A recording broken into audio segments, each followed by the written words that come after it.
a better planned system around essential things like one of the key problems that we're trying to solve here is that our migration system is really constructed back the front at the moment. And what I mean by that is it is very hard today to come to Australia as a really highly skilled permanent migrant. And these are just the migrants we need, but we place endless bureaucracy and wait times and cost in their path. What we have also done at that same time, what really is, happened under the previous government, is these side doors and back doors have been left open. So very large numbers of people are coming into our country, they are settling into low-skilled jobs in the labour market, and they are highly vulnerable to exploitation. Now, what we are trying to do is flip that. We are trying to make sure that we create easier pathways for those migrants who are going to come here, build the productivity of our country, grow jobs, build businesses and lift the productivity of those around them, while at the same time we address what are really problematic integrity issues at the moment in the system. And the biggest pathway that's occurring at the moment is through our international student system. Firstly, international education is a very important sector for our country. It's our fourth largest export, our biggest export of things that we don't pull out of the ground and grow, and we want to nurture and protect it. The issue at the moment is that we have real integrity concerns about this sector. There are clearly a number of people who are profiting from this sector, who are creating ghost colleges, who are creating visa factories and using this to bring people to Australia actually to work and not to study. One of the issues we have is not just the way the student visas are being used, but the former government left open these incredibly long graduate visas so that a student could stay and do perhaps a 4-year course at university, and then they might have 9 years in Australia where they could continuously extend their graduate visa. Now, that's not fair on them when there's not a pathway to permanency at the end of it, and it's certainly not fair on us because it builds that population of people in our country who are permanently temporary. So we are going to scale that right back and bring graduate visas back to a 2-year period, after which it's time for people to either transition onto a skilled visa or return to their home country. 지금 이 인터뷰에서 이민자들이 너무 많이 유입됐다. 가짜 학생 비자를 받는 문제가 크다. 졸업 비자가 너무 길어서 학생들이 영구적 임시 거주자로 남아서 호주에 안 좋은 영향을 끼치고 그들에게도 좋지 않다. 전 정부가 이민 시스템을 방치해둔 결과다 라고 하는데, 락다운이 끝나고 국경을 오픈하고요, 기술 이민을 많이 받고 졸업 비자를 연장한 것도 노동당 정부가 들어서고 클레어 오닐 이민부 장관이 부임을 하고 나서 진행을 해왔던 것들인데 지금 전 정부만 탓을 하고 있다 라고 지금 말이 많아요. 지금 많은 분들이 답답해 하실 텐데, 제가 정리를 하다 보니까 답답한 게 당연해요. 이렇게만 발표를 해놨으니까. 그래서 벌써 미리 OTL 가지 말고, 이거 OTL 너무 옛날 말인가? 이것들이 발표되는 대로 제가 팔로우업을 하겠습니다. 그때 가서 다시 한번 보는 걸로 하고요. 지금 발표한 내용만 다시 정리를 하면, 학생비자, 졸업비자 영어 점수 조건을 상향 조정했습니다. 6.0, 6.0, 6.5 그리고 졸업비자 기간을 단축했고요. 어떤 코스는 그대로지만 졸업비자 나이 제한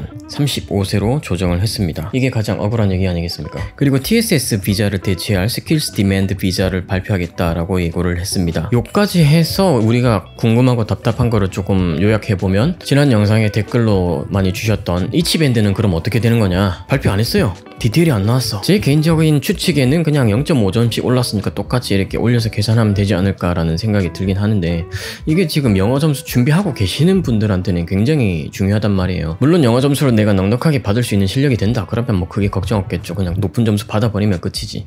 근데 떡거리 하고 계신 분들 많을 텐데, 이치로 이렇게 하나가 뭔가 까딱까딱해, 뭔가 이게 발표가 안 난 상태에서 또 공부를 해서 또 돈 내고 시험을 치자니 억울할 것 같고, 이게 발표가 나중에 나는 거 보고 시험 준비하려니까 그게 쉽지는 않죠. 이게 시험이 마음먹고 딱 기간을 정해서 공부해서 그 기간이 치는 거기 때문에 시간이 지나서 다시 시험 준비를 한다는 게 쉽지 않다는 걸 저도 해봐서 알고 있습니다. 아무튼 요거 한번 앞으로 봐야 하고, 그 다음에 이제 졸업비자 나이 제한 35세, 내년 미드 2024년이라고 했으니까 7월으로 예상하고 있죠. 근데 이거를 지난 영상에도 얘기했지만 석박사 코스를 졸업하신 분들 웬만하면 35세가 넘을 텐데, 이분들을 어떻게 할 거냐, 다 집에 가라고 할 건지, 앞으로 호주에서 석박사 공부하면은 공부만 하고 돌아가세요 라고 할 건지, 이게 모든 코스에 동일하게 적용되는 건지가 지금 많이 던지는 질문 중 하나. 그 다음에 현재 학업 중인 분들에게도 적용을 할 것이냐. 왜냐면은 현재 학업 하시는 분들은 이렇게 학업을 하면은 졸업비자가 이만큼 나오겠다 하는 걸 다 플랜을 짜고 왔을 거 아닙니까? 사실 보면은 한국 분들은 좀 순정적이에요. 근데 다른 국적의 막 유학생들 보면은 지금 목소리를 엄청 내고 있거든요. 단원서 쓰고 언론에서 얘기하고. 아직까지 이민상 홈페이지 가보면은 졸업비자에 대해서 기존 정책을 그대로 걸어놨습니다. 나이는 50세까지. 그래서 학생비자와 졸업비자에 대해서 이런 의문점,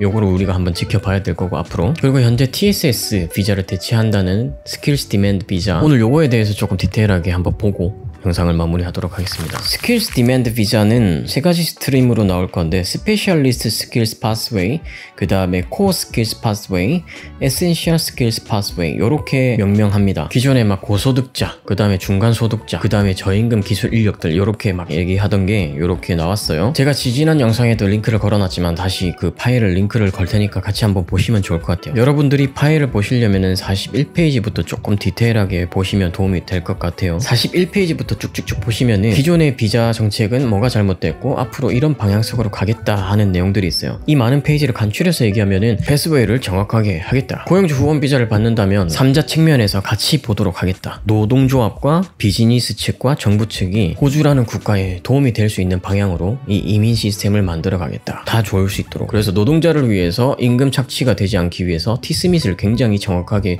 볼 것이다 라고 했습니다. 53,900불에서 연봉 7만 불로 이렇게 7월 1일자로 올렸잖아요. 근데 이게 앞으로는 will be indexed annually라고 돼 있어요. 그래서 매년 이 티스밋을 조정을 할 것이다. 그래서 가장 고소득자 레벨인 Specialist Skills Pathway, 이쪽은 13만 5천 불, 최소 13만 5천 불 이상 벌어야 한다. 그 다음에 동종업계의 호주인들보다 못 벌면 안 돼. 같은 직업에 종사하는데 호주 사람이 14만 불 받고 있어.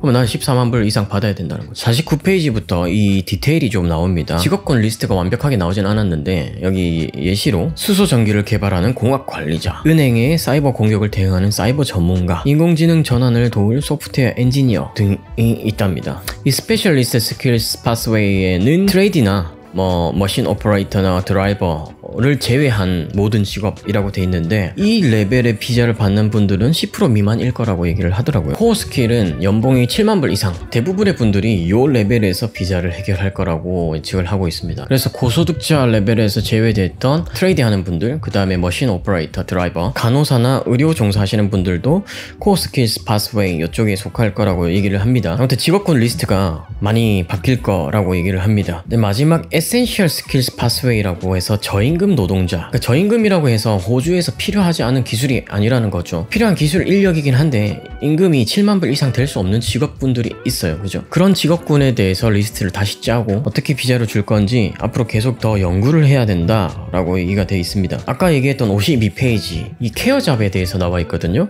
에이지드 케어, 디세이블 케어 관련 LA가 올해 5월부터 시행이 됐습니다. 그래서 이민성에서 그 시스템을 가지고 계속 지켜보고 검토를 한다고 했고요. 제가 늘 얘기했지만 호주의 고령화가 굉장히 심해지기 때문에 간호사, 요양보호사, 케어러 이쪽 엄청나게 많이 필요합니다. 향후 50년간 필요할 거라는 연구 결과가 나왔었거든요. 제가 계속 얘기해왔던 그 새로운 디자인이 나올 거라고 했는데 디테일하게 나온 건 아니지만 이 이민성에서 발표한 자료에 이렇게 나와 있습니다. 코어 스킬스 파스웨이 그리고 스페셜리스트 스킬 파스웨이와 구별되는 다른 디자인으로 나올 것이다 라고 얘기가 돼 있습니다. 그래서 이 뉘앙스에서 제가 생각드는 거는 RM분들이야 기존 정책에서 크게 다를 거 없이 이민이 거의 보장된 직업이라고 볼 수도 있을 것 같고, EN이랑 에이지드 케어 학위를 가지신 케어러잡이신 분들도 이렇게 새로운 비자 제도를 통해서 영주권까지 갈 수 있는 길이 열릴 것 같습니다. 그래서 정리를 해보면은 스킬스 디맨드 비자라는 게 세 가지 스트림으로 나온다. 그리고 고용주 후원을 받는다면은 한 고용주 밑에서 일하지 않아도 된다. 이 고용주에서 1년 일하고 그 다음 또 옮겨서 1년 일하면 그 경력을 계속 인정해준다. 그리고 이 A라는 고용주와 작별을 하고 다른 고용주를 찾는데 전에는 60일밖에 안 줬지만 180일이라는 기간을 연장해서 준다. 그리고 모든 비자가 빨리빨리 진행되도록 거의 이제 전산화 시킨다는 얘기인 거죠. 티스밋 맞추고 영어 조건 맞추고 경력 이렇게 맞췄을 때 빨리빨리 비자가 나올 수 있도록. 지금 TSS 넣고 ENS 신청하고 이런 거 전부 다 너면 언제 나올지 몰라. 졸업 비자도 그렇고 시대가 어느 시대인데 정말 행정이 답답한 나라긴 하죠. 비자도 마찬가지입니다. 아무튼 비자 프로세싱을 빨리 진행을 하도록 하고 직업권 리스트가 많이 개편될 거고 고용주도 이제 스폰을 해주려면은 트레일링 임플로이어 피라고 이렇게 내는 돈이 있는데 요걸 전에는 한 번에 내야 됐다가 지금은 한 달 이렇게 나눠내든지 쿼터로 내든지 할부로 낼 수 있는 제도를 도입하겠다. 그리고 이 티스멧은 매년 7월 1일마다 호주 경제에 맞게 재측정될 것이다. 지난 한 주 동안 많은 정보들이 온라인상에 올라가기 때문에 여러분 댓글창에서 많은 질문과 또 서로 정보들을 공유할 수 있었으면 좋겠습니다. 제가 이번 영상 컨텐츠 준비하는데 이 양이 너무너무 많아가지고 본 거는 되게 많은데 다 했는지 모르겠습니다. 아무튼 이민성에서 앞으로 기술 이민을 받은데 어떻게 보면은 빨리 진행되는 부분에 있어서 내가 이렇게 조건을 다 갖추긴 했는데 비자가 나올까 안 나올까 하는 불안함은 조금 덜 수 있을 것 같아요. 그리고 한 가지 더 86페이지에 있는 표를 보시면은 호주 사람들은 큰 도시에서 벗어나서 사는 게 34% 그리고 다른 캐피탈 시티라는 게 뭐 퍼스, 애들레이드 이런 데겠죠? 17% 시드니, 멜번, 브리즈번은 49% 호주 사람들도 이렇게 많이 살긴 한데 이민자들 한번 보세요. 영주권 시민권을 받든 워홀이든 학생이든 62%가 시드니, 멜번, 브리즈번에 다 살고 있습니다. 그 다음에 퍼스나 애들레이드, 타즈메니 이런데 24%, 캐피탈 시티 밖에 14% 이렇게 살고 있어요. 그러니까 호주 입장에서는 계속 지방 지역의 경제를 살리고자 경제를 살리려면은 인구가 유입돼야지 돌아가면서 경제가 발전하는 건데 비자 주면 전부 다 시티에 있으니까 여기에 대해서도 굉장히 신경을 많이 쓸 것 같습니다. 아무튼 지금 제일 이슈가 되고 있는 거는 나이 35세 졸업 비자. 지금 이민성도 이렇게 발표를 하고 계속 디테일하게 파고 들어가면서 피드백도 조금 수집하고 이러고 있지 않을까 싶습니다. 못해도 지금 현재 학업을 이미 시작한 분들에게 똑같이 적용을 할 건지 그런 탄원서나 그런 목소리들을 이민부 장관이 과연 들어줄지. 근데 제가 인트로에서 땄던 그 이민성 장관의 인터뷰 보면은 뭔가 굉장히 단호하거든요. 지금 제일 시급한 게 인구를 줄이는 거라서 배째라고 하고 나올 수도 있을 것 같은 불안함이 듭니다. 아무튼 내가 어쩔 수 없는 거 가지고 하루하루 괴로워하지 마시고 일단은 발표를 지켜보도록 하고요. 연말이니까 또 이제 크리스마스가 다가오니까 예수님의 탄생을 기뻐하며 즐거운 날이니까 즐거운 크리스마스 연말 보내시고 전 다음 영상에서 찾아뵙도록 하겠습니다. 감사합니다.